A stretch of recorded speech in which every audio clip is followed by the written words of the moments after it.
दुनिया में अपने देश का और अपना नाम बड़ा करने के लिए एक बड़ा गोल होना बहुत जरूरी है। सबको पता है ये बात, इसके बारे में बात करके आप लोगों का टाइम बर्बाद नहीं करूंगा। बात करेंगे कि उस गोल पर फोकस कैसे बनाए रखें। 1 से 2 महीने में थक जाते हैं उस काम से, बोर हो जाते हैं उस काम से। लोग क्या करते हैं, बड़े लक्ष्य को हासिल करने के लिए डायरेक्ट उसी बड़े लक्ष्य को मन में रखते हैं, जिस वजह से वो लक्ष्य आपको कभी प्राप्ति नहीं होता।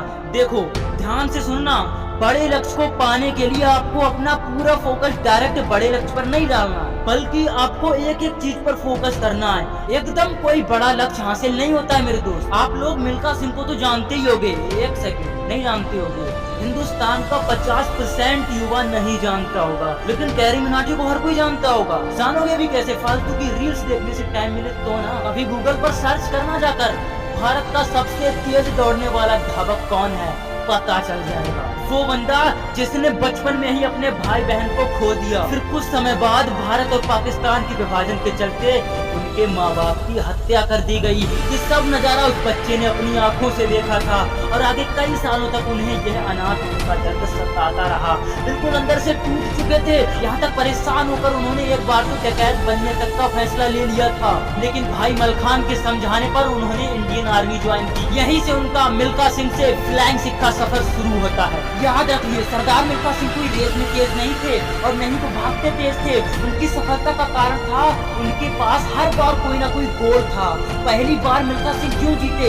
इसलिए नहीं जीते क्योंकि वो भागते तेज थे, इसलिए जीते क्योंकि उनको दूध का गिलास चाहिए था। कोच बोला फटीग माफ हो जाएगी और एक्स्ट्रा डाइट के लिए बड़ा ग्लास दूध का मिलेगा। रेस में भाग नहीं पा रहे थे, पेट में दर्द हो रहा था, नीचे गिर गए। दोस्त बोला उठो, दूध मिलेगा। फिर उठे, दूध दूध दूध दूध दूध दूध।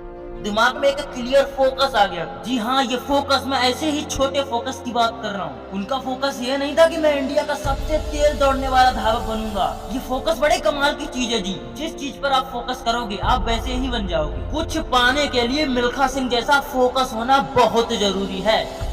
ये बात उस समय की है जब पाकिस्तान के अब्दुल खालिद को एशिया का सबसे तेज दौड़ने वाला धावक माना जाता था, लेकिन भारत के मिल्खा सिंह ने उन्हें टोक्यो में हरा दिया। तब पाकिस्तानियों ने कहना शुरू कर दिया कि ये रेस तो तुक्का है, मिल्खा सिंह तुक्के से जीता। तब उन्होंने मिल्खा सिंह को पाकिस्तान में इनवाइट किया अब्दुल खालिद से फिर से रेस करने के लिए, और वहाँ भी भारत के सपूत ने पाकिस्तान के अब्दुल खालिद को हराकर यह साबित कर दिया कि वो रेस तुक्का नहीं थी। और इससे पहले वो रेस इसलिए नहीं जीते क्योंकि वो भागते तेज थे, इसलिए जीते क्योंकि उनको इंडिया का कोड चाहिए था। फितूर सवार हो गया था कि इंडिया का कोड चाहिए। थप्पड़ खाए इसीलिए, बेइज्जती सही इसीलिए, यहाँ तक पिटाई भी खाई। एक दिन में 6-6 घंटे दौड़ते थे और आज के युवाओं पर 10 मिनट में ही जीभ बाहर आ जाती है। पाँव में घाव पड़ गए, सब लोग कह रहे थे कि मत भाग, लेकिन इंडिया की जैकेट, इंडिया की जैकेट, इंडिया की जैकेट, सर पे फितूर सवार हो गया था। बात ये नहीं कि आप गोल अचीव नहीं कर पाए, आपसे ही बात कर रहा हूँ। बात ये है कि आप तो गोल ही नहीं बना पाए। मेरे भाई, बड़े गोल को अचीव करने के लिए छोटे छोटे गोल बनाओ और पूरा फोकस उसी पर लगा दो।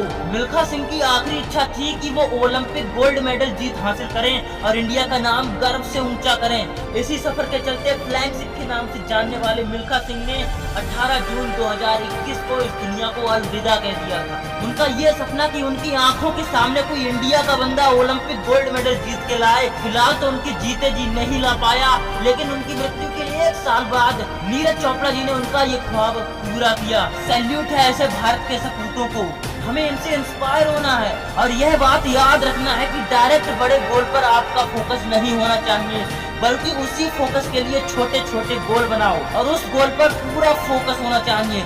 सफल बनो अपने बारे में नहीं तो कम से कम अपने माँ बाप के बारे में सोचो, अपने देश के बारे में सोचो, देश का नाम ऊंचा करो। जय हिंद, जय भारत।